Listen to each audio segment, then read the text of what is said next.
নমস্কাৰ সকলোকে পলম কৰি হ'লেও ভোগালী বিহুৰ আন্তৰিক শুভেচ্ছা আৰু অভিনন্দন জনাইছোঁ।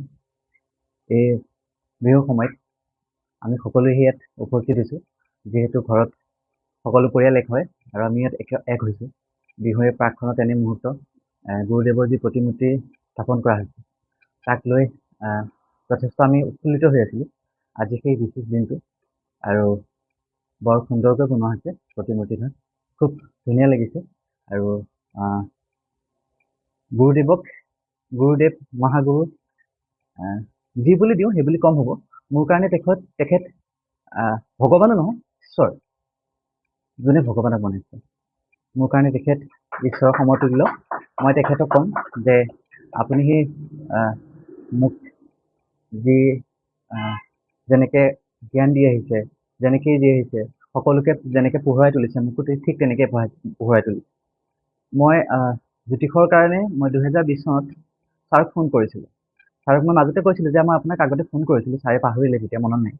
2020 চনত ফোন কৰিছিলোঁ। ছাৰৰ যোনটো ফোন নম্বৰ ইউটিউব বা ফেচবুকত থাকে, সেইদিনাখন ছাৰক মই প্ৰথম কলটো কৰিলোঁ, ছাৰে ৰিচিভ কৰা নাছিলে। ছাৰে মোক ক'লে ছেকেণ্ড কলটোত ছাৰে ৰিচিভ কৰিলে, আৰু সেইদিনাখন ছাৰ ক'ৰবাত যাব ওলাইছিলে। তাৰপিছত তেখেত বৰষুণ দিয়াৰ কাৰণে আকৌ ঘূৰি আহিলে। আহি দেখিছে যে মোৰ ফোনটো আহিছে। সেইটো ফোন ছাৰে খুব কম ইউজ কৰে। তো ছাৰে মোক ৰিচিভ কৰি ক'লে, ছাৰক মই লগত কথা পাতিলোঁ। তেখেতে ক'লে যে এনেকুৱা হোৱা নাই মোৰ লগত কেতিয়াও। প্ৰথম তুমি কেনেকৈ এইটো ফোনত তুমি খুব কম সময়ত পাই গৈছা, তুমি এদিন পঢ়িব পাৰিবা। তেখেতৰ লগত সেই সময়ত কথা পতা হৈছিল। সেই সময়ত কিছু ফাইনেন্সিয়েল ষ্টেবল নোহোৱাৰ কাৰণে মই পঢ়া নহ'ল। তাৰপিছত যেতিয়া কিছু সমস্যা কমিল মোৰ, মই নিজৰ জীৱনটো গঢ় দিবলৈ শিকিলোঁ, তেতিয়া মোৰ নিজৰ ব্যৱসায়ো আৰম্ভ কৰিলোঁ।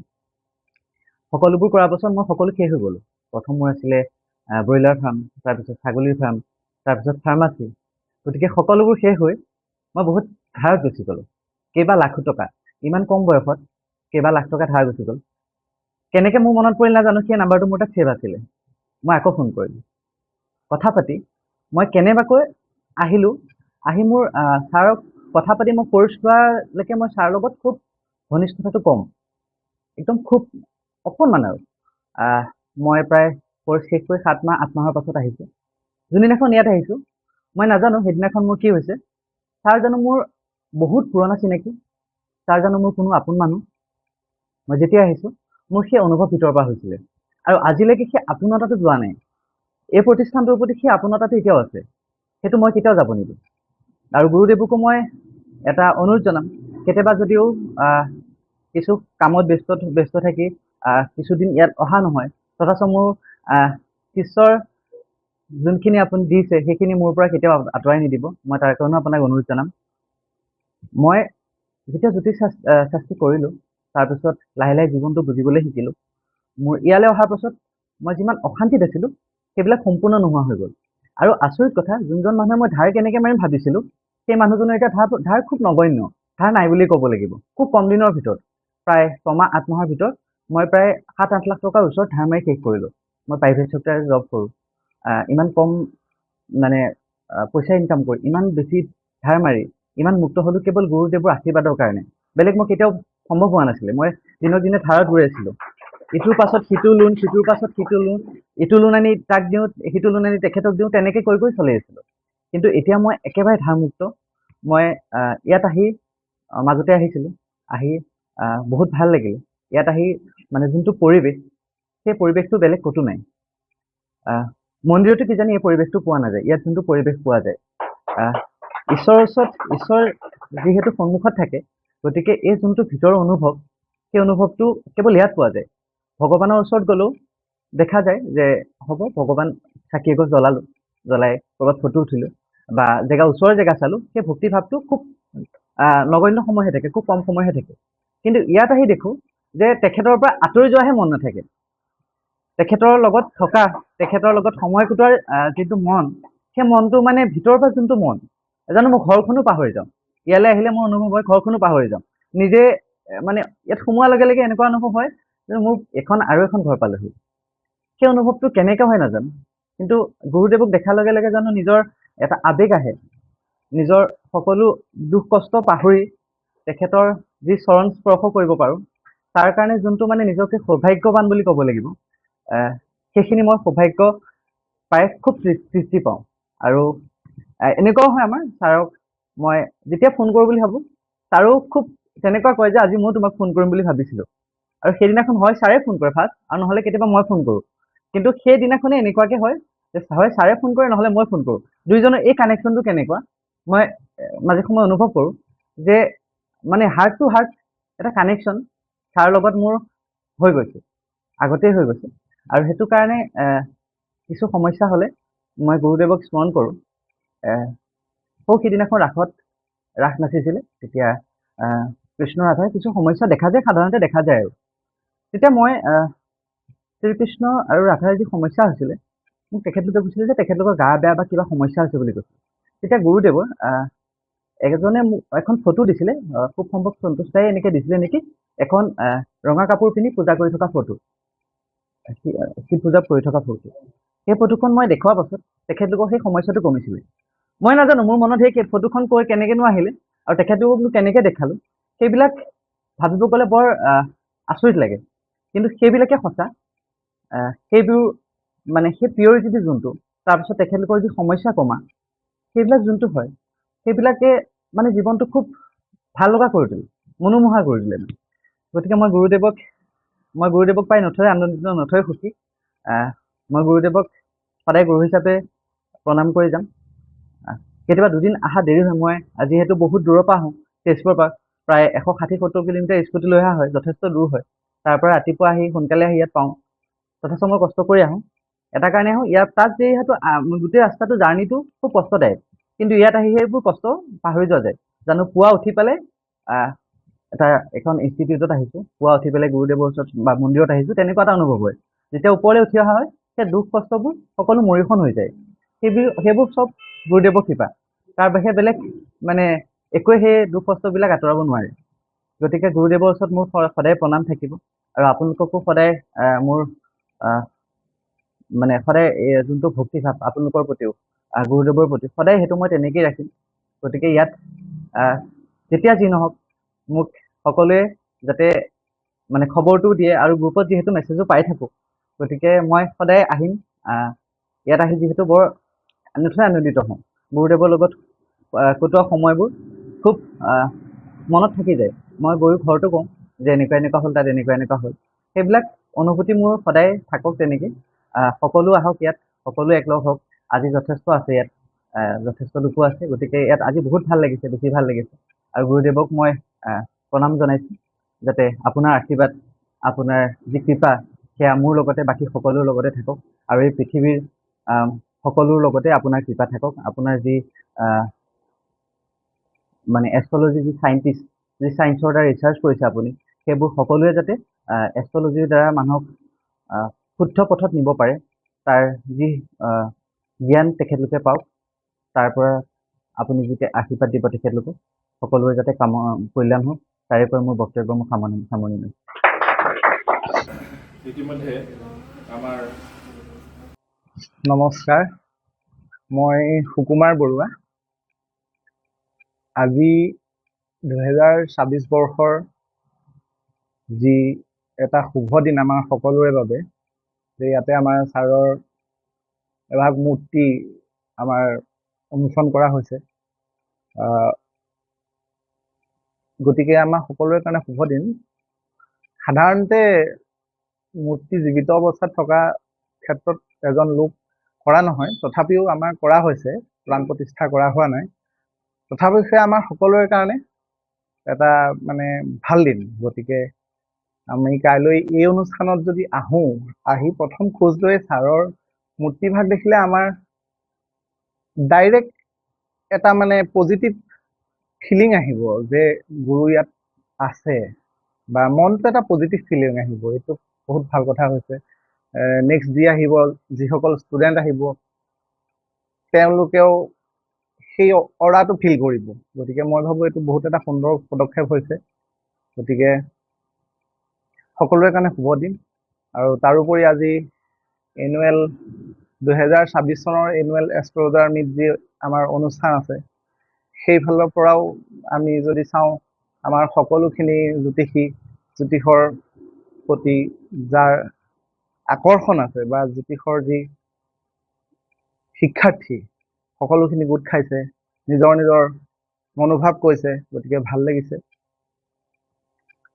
আৰু এইকণতে সৰ্বপ্ৰথমে আমাৰ ডক্টৰ ডিনাথ হকাল চায়েন্স ইনষ্টিটিউটৰ ফাউণ্ডাৰ প্ৰিন্সিপাল, আমাৰ সকলোৰে শ্ৰদ্ধাৰ গুৰুদেৱ ডক্টৰ দেৱজিৎ নাথ ছাৰলৈ মোৰ সহস্ৰ প্ৰণিপাত তথা ভক্তি আৰু শ্ৰদ্ধা জনাইছোঁ।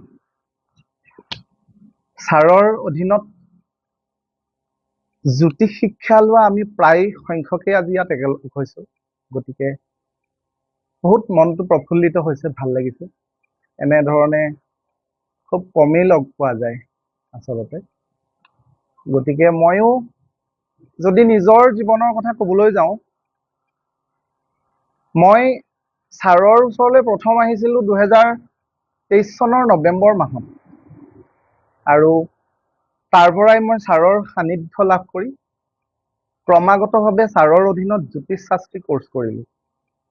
আৰু ইয়াৰ আগতেও মই জ্যোতিষৰ চৰ্চা নিজাববীয়াকৈ কৰি আছিলোঁ প্ৰায় 2017 চনমানৰ পৰাই।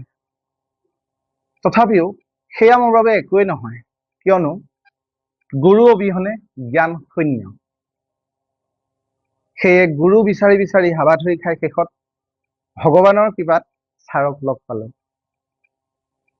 তাৰ পৰা ছাৰৰ অধীনত শিক্ষা লৈ মই জ্যোতিষ শাস্ত্ৰী কোৰ্চটো সম্পূৰ্ণ কৰিলোঁ।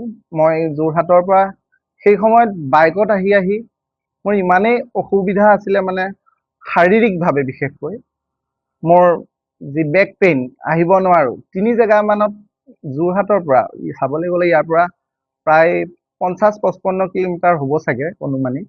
তথাপিও সীমান্ত এৰিয়া মই এজন মানে ডেকা বয়সৰ ল'ৰা হিচাপে মই আহিবলৈ কুণ্ঠাবোধ কৰিব নালাগে, কিন্তু তথাপিও মই 3 বাৰ ৰখি মানে অলপকৈ আহি থাকোঁ আৰু কঁকালৰ বিষ।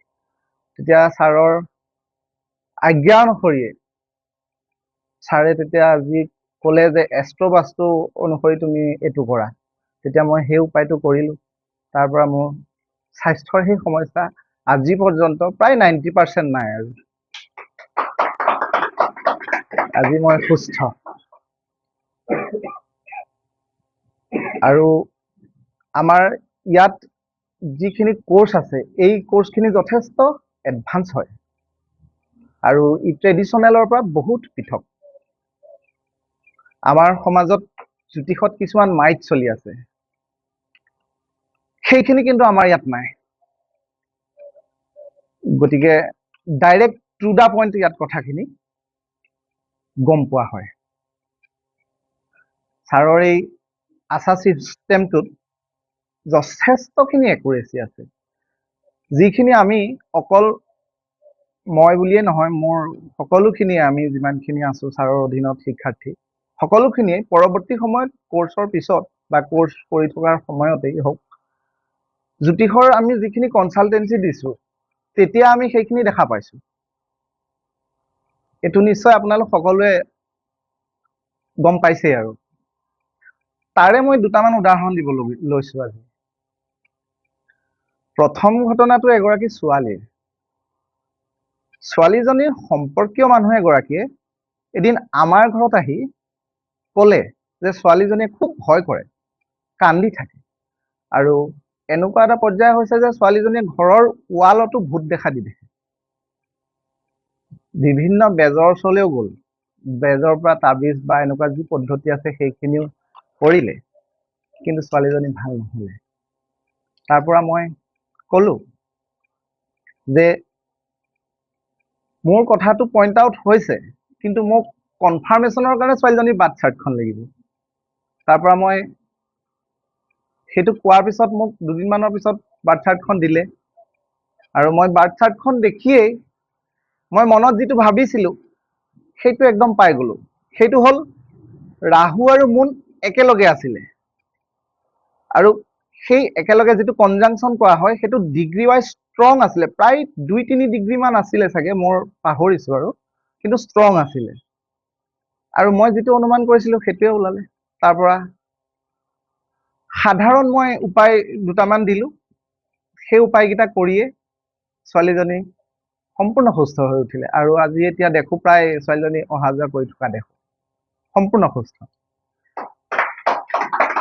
তাৰ পৰা দ্বিতীয়টো ঘটনা এনেকুৱা যে মোৰ আজি এবছৰ মানৰ আগৰ ঘটনা।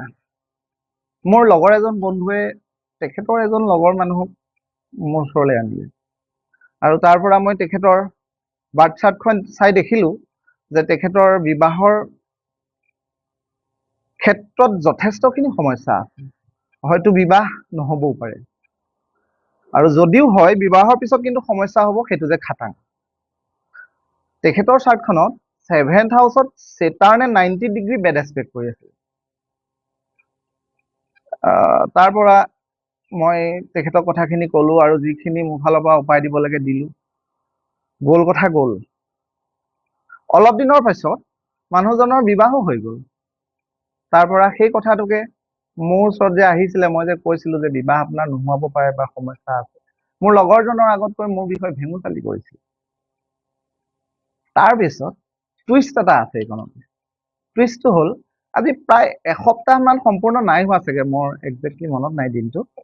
এসপ্তাহ মানৰ ভিতৰতে মোৰ লগৰজনে ফোন কৰিছে যে তোৰ ওচৰলৈ যে মই মানুহজন লৈ গৈছিলো, সেইজনে মোক কৈছে যে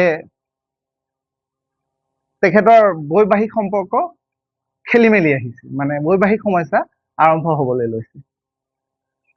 গতিকে আৰু কৈছে যে তেখেতক অকমান মোৰ পত্নীৰ বিষয়ে চাবলৈ কবিচোন।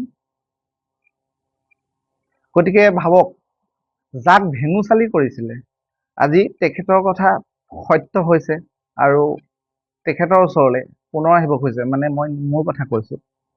গতিকে এয়া সম্ভৱ মাথো ছাৰৰ পৰা পোৱা যি শিক্ষা, যি জ্ঞান, সেইখিনিৰ বাবেহে মাথো সম্ভৱ হৈছে।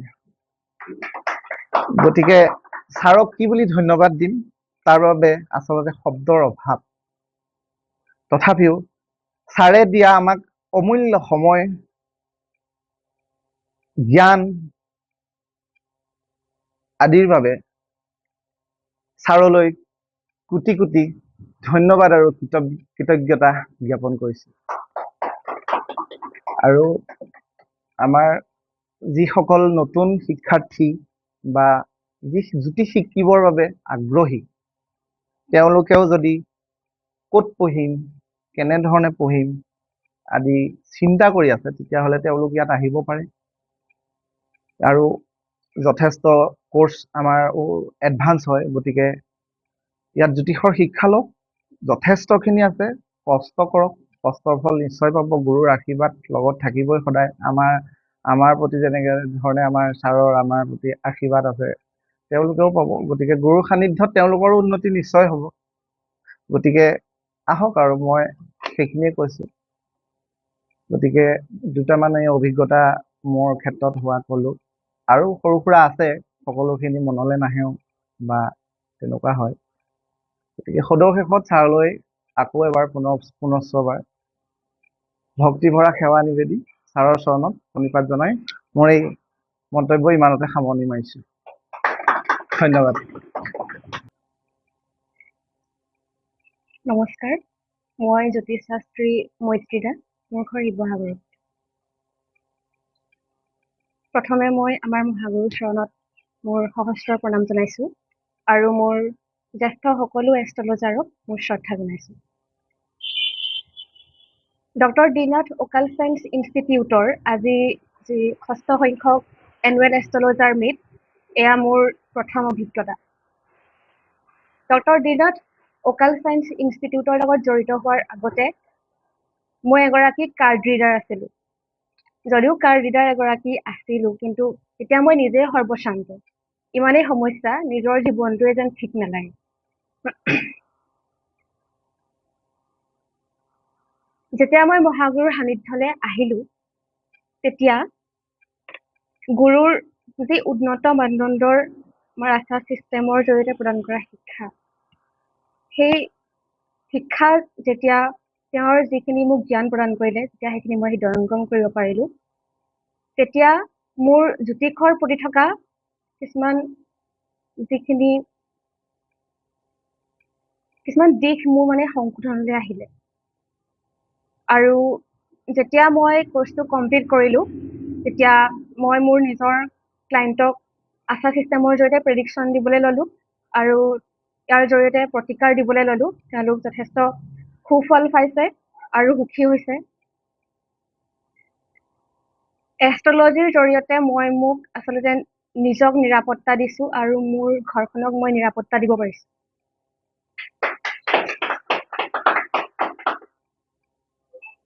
যেতিয়া মই এষ্ট্ৰলজি শিকি আছিলোঁ তেতিয়া মোৰ আনুষ্ঠানিক শিক্ষাৰ শিক্ষাগুৰুসকল মোৰ ৰিলেটিভছ মোৰ বন্ধু বান্ধৱীসকলে মোক প্ৰশ্ন কৰিছিল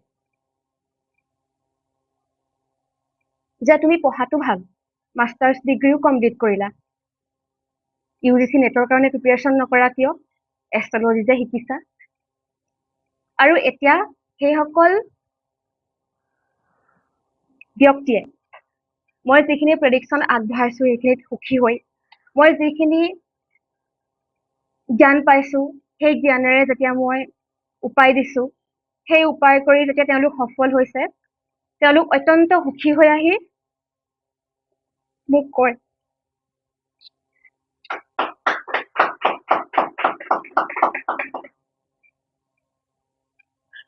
যে মৈত্ৰী তোমাৰ ভৱিষ্যতটো অলপ বেছিয়ে ধুনীয়া অনাগত দিনত তোমাৰ খাবলৈ শুবলৈ সময় নাইকিয়া হ'ব তুমি নিজকে এগৰাকী ভাল এষ্ট্ৰলজাৰ হিচাপে নিজক প্ৰতিষ্ঠা কৰা তোমাৰ যথেষ্ট ভাল হ'ব মোৰ ভৱিষ্যতে কিমান সুখ হ'ব মই তাৰ হিচাপ নিকাচ নকৰোঁ কিন্তু বৰ্তমান মই যিখিনি সন্মান পাইছোঁ যিখিনি মৰ্যাদা পাইছোঁ মানুহে মোক যিমানখিনি মৰম কৰিছে এই সকলোখিনি সম্ভৱ হৈছে কেৱল মাত্ৰ আমাৰ মহাগুৰুৰ কাৰণে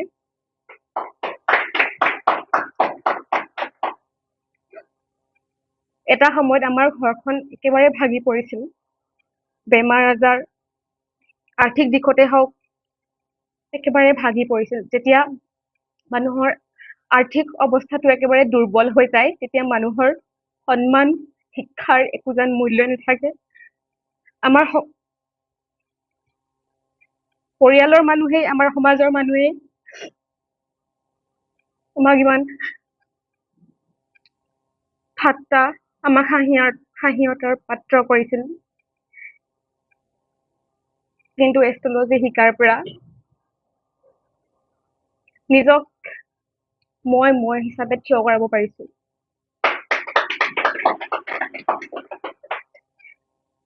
মানুহ হিচাপে জন্ম লৈছোঁ যেতিয়া আমাৰ যথেষ্টখিনি কৰণীয় আছে কাৰণ মানুহকে সকলো জীৱৰ ক্ষেত্ৰত শ্ৰেষ্ঠ জীৱ হিচাপে আখ্যা দিছে আৰু এই কৰণীয়খিনি কৰিবলৈ যাওঁতে আমাক সঠিক মাৰ্গদৰ্শন কৰিবৰ কাৰণে এগৰাকী সৎ গুৰুৰ প্ৰয়োজন আৰু সেই প্ৰয়োজনীয়তাখিনি আমাৰ মহাগুৰু ডক্টৰ ডি নাথ ছাৰে মোৰ জীৱনৰ প্ৰয়োজন পূৰণ কৰিছে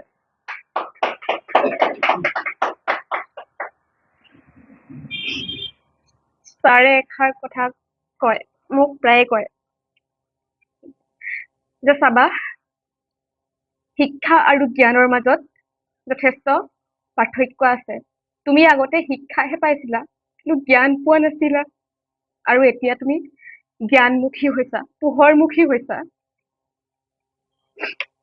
শেষত মই লৰ্ড শিৱৰ ওচৰত আমাৰ মহাগুৰু ডক্টৰ দেৱজিৎ নাথ ছাৰৰ দীৰ্ঘায়ু কামনা কৰি তেখেতক জীৱৰ কাৰণে জীৱৰ কল্যাণৰ কাৰণে তেখেতৰ সৃষ্টিৰাজি যাতে আৰু টনকিয়াল হৈ উঠে সেই সৃষ্টিৰ ভঁৰালখন যাতে আৰু সমৃদ্ধিশালী হৈ উঠে তাৰ কাৰণে প্ৰাৰ্থনা জনাই মোৰ বক্তব্য সামৰণি মাৰিছোঁ ধন্যবাদ